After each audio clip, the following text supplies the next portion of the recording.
Okay, hello everyone. Let's work through a loan amortization demonstration. In yellow is the information and the requirement. The loan principal is $45,000. The interest rate is 12%, and I do want to point out that the interest rate is always stated in an annual amount unless there's more specific words, but pretty much whenever you hear interest, it's an annual amount.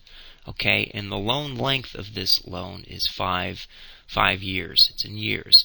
The requirement is to produce a loan amortization, and the problem is telling us that the loan has quarterly payments. All right, so one thing we need to do is start off with the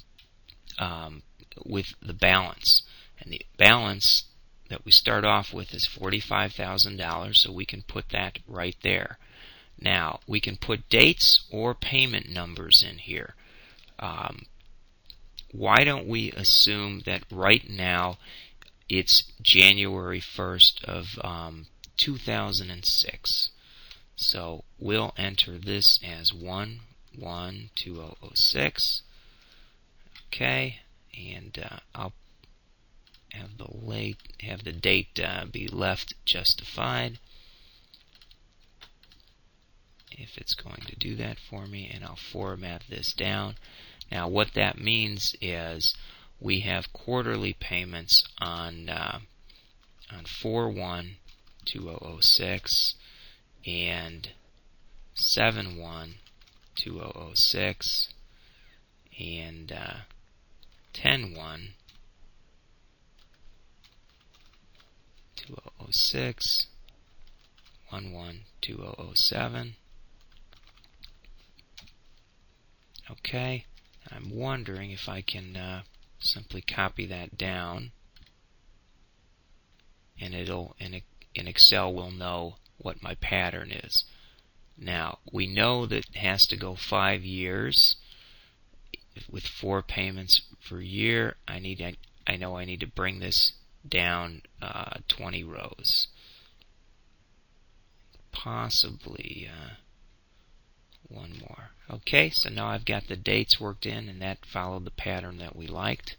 Okay, well, first we want to amortize this loan so that when we get to the end, the last payment, the loan balance will be equal to 0. So we need to calculate the payment, and with that I will use Excel's payment function, but you could certainly do this with the calculator as well. Now, I'm going to hit the function bar, all right, which will bring this little function argument screen, and we can walk through that.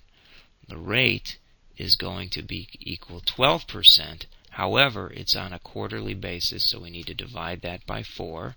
You see how I'm doing that right there.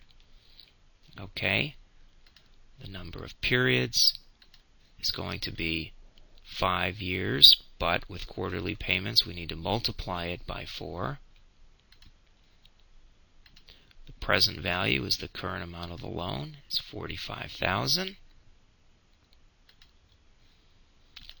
The future value, you can enter this as 0, but one of the things you'll notice is that I tend to ignore it. 0 and blank are the same, and I just leave that argument out. This is a normal type, so I can leave it's a normal annuity rather than an annuity due, meaning the payment is at the end of the period, which is the way amortization tables work for the most part. So we've got enough arguments that we can calculate the payment. Now, rather than show that as a negative, I will then put a new function in called the absolute value, which is that, and that will turn that number into a positive amount. Okay, so that's the dollar amount of payment. Now once we have that, we know the payment will be constant, so I can simply copy that from above. Okay? Now the interest is going to be equal the ending balance times the interest rate, and the interest rate is that 12%, but we've got to divide it by 4 to calculate the quarterly interest. Okay, and once I do that, we've determined what that interest cost is. Now, what that means is, what's left is how much of the payment will go towards principal. So I can take the payment amount less the interest amount. That gives me how much principal is reduced by this payment. And then my ending balance would be the principal balance from the previous period less how much we're reducing in this payment. Okay? Now, I don't think I want this point. I just need a comma here. And why don't we turn this into dollars and cents as well, so that we can see the pennies. Okay, now once I have that information, then we need to copy it down. But before we do that, I want to make sure that we've used the absolute cell on the interest amount. Okay? So that now that references cell B4 and that 12% won't change, I think we can copy this down without a problem.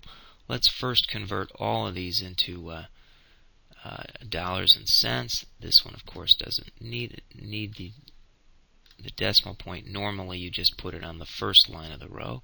Copy it down, and see if we really do work this through. Okay, now let's get rid of the extra dollar amounts, and we've put together the amortization. So what we see is, at the end of the 4/1/2006 period, we have $43,325 and some change left. Then we would recalculate interest by taking 12% times the previous balance.